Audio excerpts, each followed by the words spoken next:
A coromina deu a coromina deu a coromina deu em Ançã. A coromina deu Olha balé, a coromina deu olha bagã, a coromina deu olha topé, a coromina deu em Ançã, olha meçã, olha balé. Eu sou o Padre Matheus Daniele, eu tenho 39 anos, 14 anos de ministério ordenado e aqui em Carazinho já fazem 7 anos que estou atuando na paróquia Nosso Senhor Bom Jesus. Temos presente que a religião cristã ela nasce do testemunho da fé dos primeiros seguidores de Cristo, né?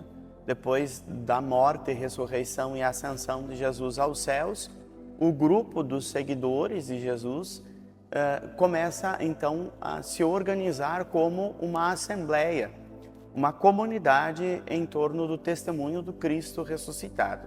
E a nossa igreja, que junto com as outras igrejas cristãs, sempre formaram um único corpo de Cristo, né? As dissidências aconteceram em determinados momentos por questões históricas, políticas, humanas, próprias do tempo. Não era a vontade de Cristo que os cristãos se dividissem, mas as condições dos tempos fizeram isto. Hoje os cristãos, mesmo sendo comunidades de fé diferentes, professando e celebrando a fé de formas diferentes, têm uma possibilidade de visão ecumênica bem melhor do que em outros tempos da nossa história. Percebo, assim, na minha caminhada, uma das coisas preconceituosas é quando a gente fala que é ministro ordenado, que é padre. Nossa, padre? Mas isso ainda tem futuro, sabe? Tipo, como se ser padre não fosse algo importante para a vida tanto pessoal quanto para a vida da sociedade na qual a gente está inserido como comunidade religiosa, mas também por poder tornar a vida social, pelo viés da religião, um espaço de convivência harmônica e pacífica. Agora, eu tenho observado assim na caminhada dos fiéis alguns preconceitos até familiares, assim. A pessoa começa a se dedicar à comunidade, à igreja, a rezar e a tentar levar uma vida diferente, e os familiares muitas vezes tentam bloquear, dizer que não precisa, que para que esse exagero?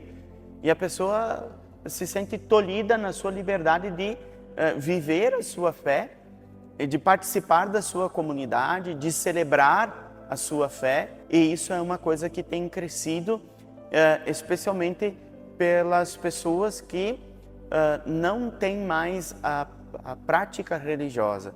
As religiões, as igrejas, no sentido ecumênico e no sentido de diálogo interreligioso, temos a missão de promover a cultura da paz e da fraternidade social.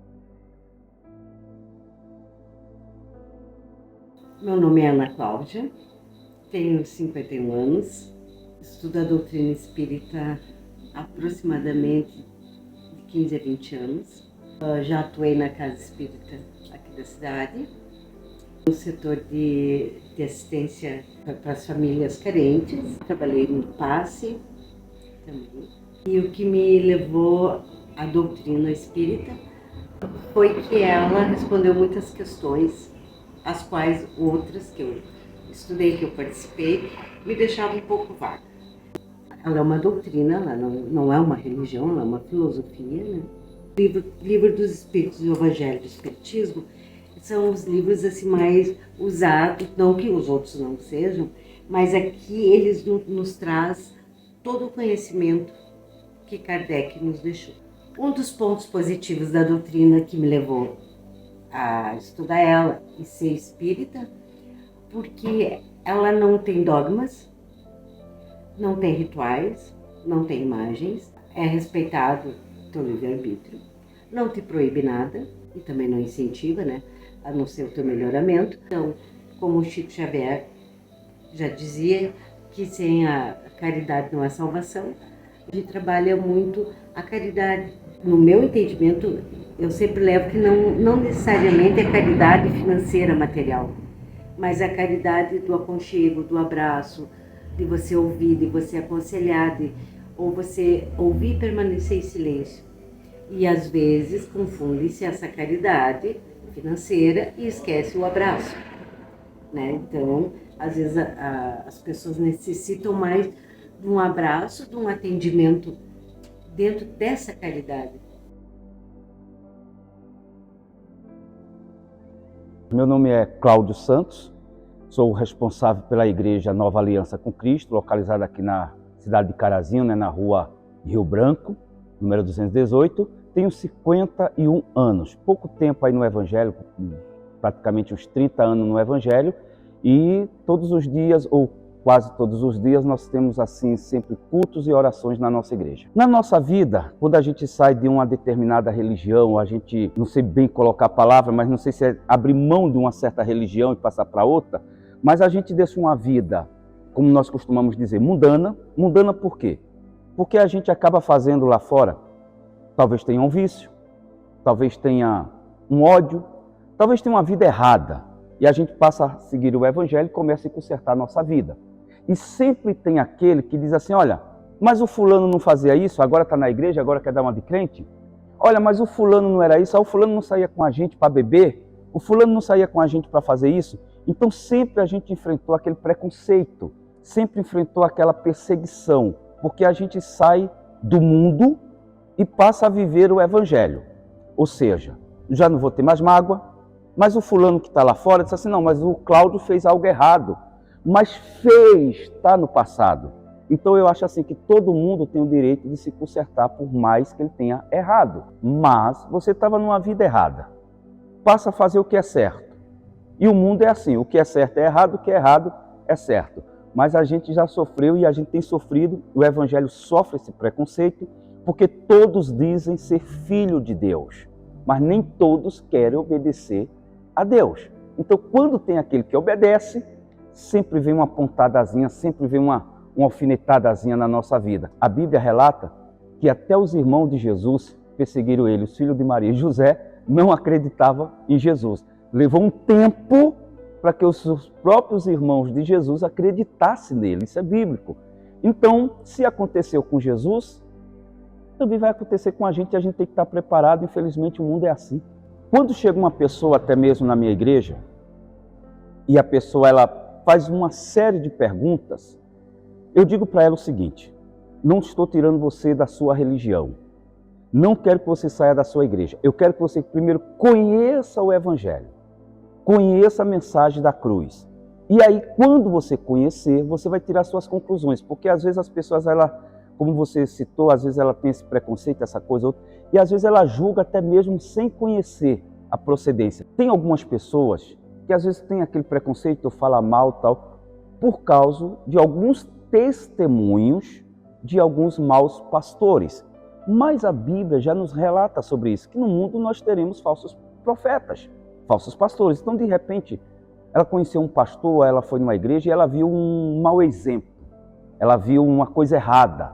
Então ela pegou aquele pastor e julgou todos os outros pastores por aquele, sem conhecer os demais. Então, eu não digo para você que é uma profissão, mas eu vou usar esse termo, profissão. Você sabe que em todos os lugares, em todas as empresas, tem sempre aquele mau funcionário e tem aquele funcionário excelente. O patrão, ele vai elogiar aquele funcionário excelente, ele vai, sei lá, promover ou dar um aumento de salário, uma coisa ou outra. Assim como é na profissão, nas empresas, também são nas igrejas. Então ela deve vir na igreja, pensar, analisar, estudar e depois ela tirar suas próprias conclusões. É isso que eu aconselho ela a fazer. Eu me chamo Carmen Holanda, tenho 73 anos. O meu nome religioso, que é de sacerdotisa, é Edgenan. Tenho 47 anos de sacerdócio, dentro do candomblé.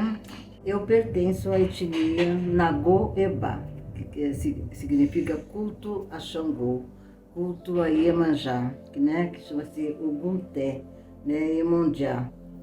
E estou aqui em Carazinho já há 30 anos. Sou professora, sou socióloga e tenho uma escola que é voltada para o diálogo entre negros, brancos e índios, chama-se Educando Herês, Guris e Curumins. E é essa diversidade cultural e étnica e também traz essa diversidade religiosa, né, dos povos de matriz africana, trazendo culto à natureza, né, que é o candomblé. Então, o candomblé significa culto à natureza, né, onde se louva e respeita a água, porque não se vive sem água, tudo vem da água. E se todos os povos, né, dentro desse Brasil tivessem esse conhecimento, né, das religiões de matriz africana que vieram com os negros que foram escravizados, tudo seria muito diferente, né? Hoje, enquanto a formação dos direitos humanos, o que ela prima, né? Sabe, o respeito à humanidade vai acima de tudo, o respeito a essa diversidade e o respeito à vida. Fazer com que essa humanidade volte a acreditar na vida, no amor, acreditar em Deus Supremo, né? Que é o Deus de todas as coisas.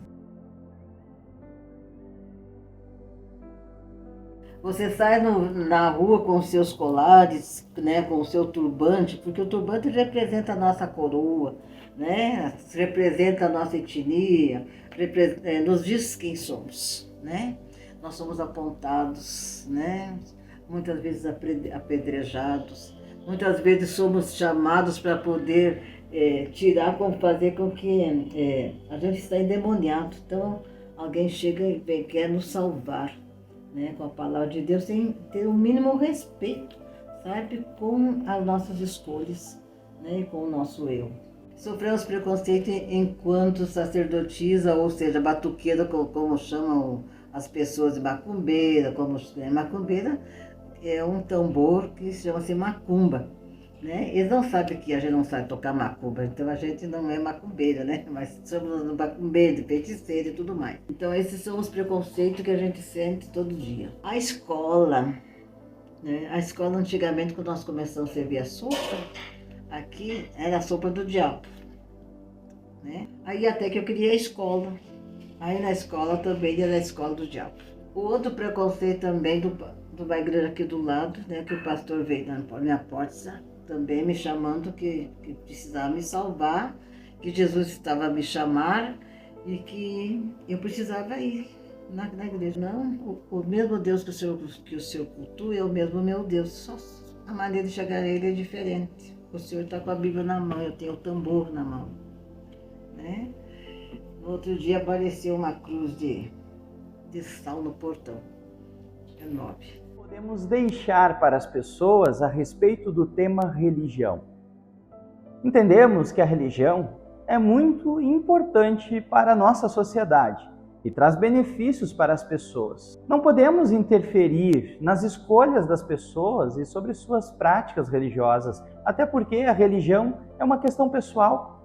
Cada indivíduo tem o direito de escolher a sua própria fé, mas cabe a nós a busca e a orientação e a educação sobre o tema. Temos liberdade de discordar das opiniões, dos pensamentos, das crenças. Mas o mais importante, frente a tudo isso, é buscar a paz e a harmonia entre as pessoas, entre as comunidades religiosas, entre as entidades que desenvolvem papéis de reunião para discutir assuntos que promovem a religiosidade, a fé e as práticas morais.